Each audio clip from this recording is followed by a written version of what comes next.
SFI ఆధ్వర్యంలో ఏర్పాటు చేసిన ఉచిత ఎంసెట్ కోచింగ్ కేంద్రాన్ని ప్రారంభించిన ఆదోని డిఎస్పీ శివనారాయణ స్వామి.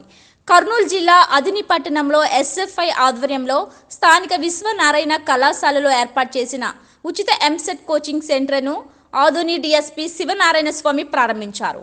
ఎస్ఎఫ్ఐ పట్టణ ప్రధాన కార్యదర్శి శ్రీనివాసుల అధ్యక్షతన జరిగిన ఈ కార్యక్రమం ఉద్దేశించి ఆదోని డిఎస్పీ శివనారాయణ స్వామి మరియు మాజీ డివైఎఫ్ఐ నాయకులు లక్ష్మణ, లింగన్న విద్యార్థులను ఉద్దేశించి మాట్లాడారు.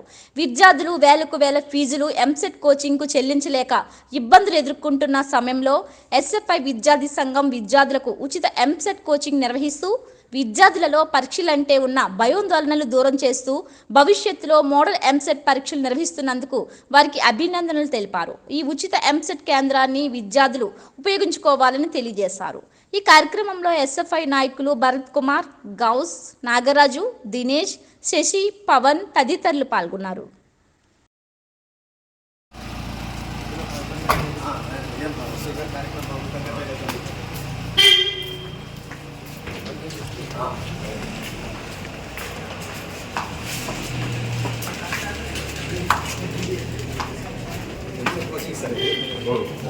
విద్యార్థులు కొంతమంది దాకా అటెండ్ అవుతారు సార్.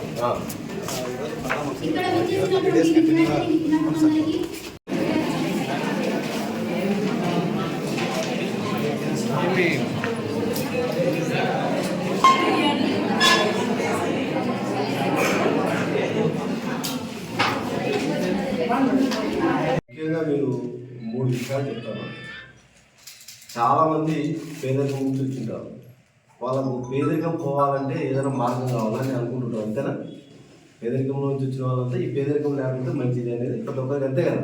ప్రతి ఒక్కరు ఏంటి ఏ పని చేసినా కానీ డబ్బులు బాగా సంపాదించుకోవాలా, బాగా జీవన విధానం బాగుండాలా, మనమంతా కూడా సమాజంలో గుర్తించబడాలా అనేది. దానికి ఒకటి మార్గం, సింపుల్ మార్గం, ఈజీ మార్గం ఏంది? బాగా చదువుకోవడమే. ఎవరైతే బాగా చదువుకుంటారో వాళ్ళు తొందరగా పేదరికం నుంచి బయటకు వస్తారు. అంటే వేరే మార్గాల నుంచి మీకు కొంతమంది కనపడుతుండొచ్చు. ఏదో ఒకరు ఇద్దరు అదృష్టం మూలంగానో ఇతర మార్గాల్లోనో లేదా అక్రమ మార్గాల ద్వారా నుంచి కూడా అయింటారు. అవి అందరికీ సాధ్యం కాదు. అయితే అదృష్టం అందరికీ రాదు, షార్ట్ కట్లు అందరికీ లభించవు.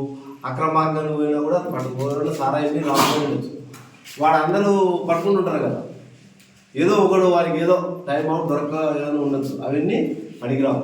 పనికొచ్చే మంచి మార్గం ఏది? బాగా చదువుకోండి. దయచేసి అందరూ కూడా కష్టపడి చదవండి. ప్రతి ఒక్కరు కూడా మంచి ర్యాంక్ సాధించండి. అయితే ర్యాంక్ సాధించిన దాంట్లో కూడా సింపుల్గా టెక్నిక్స్ పాటించాలి. మ్యాథ్స్, ఫిజిక్స్, కెమిస్ట్రీ కదా మీరు మూడు సబ్జెక్టులు ఉన్నాయి. ఫస్ట్ మీరు బలం ఏంటో మీరు గుర్తించాలి. మీరు మ్యాథ్స్లో బలంగా ఉన్నారా, ఫిజిక్స్లో బలంగా ఉన్నారా, కెమిస్ట్రీలో బలంగా ఉన్నారా? అది మీరే గుర్తించగలరు. వేరే వాళ్ళు గుర్తించలేరు కదా మీరు దేంట్లో బలంగా ఉన్నారు. బలంగా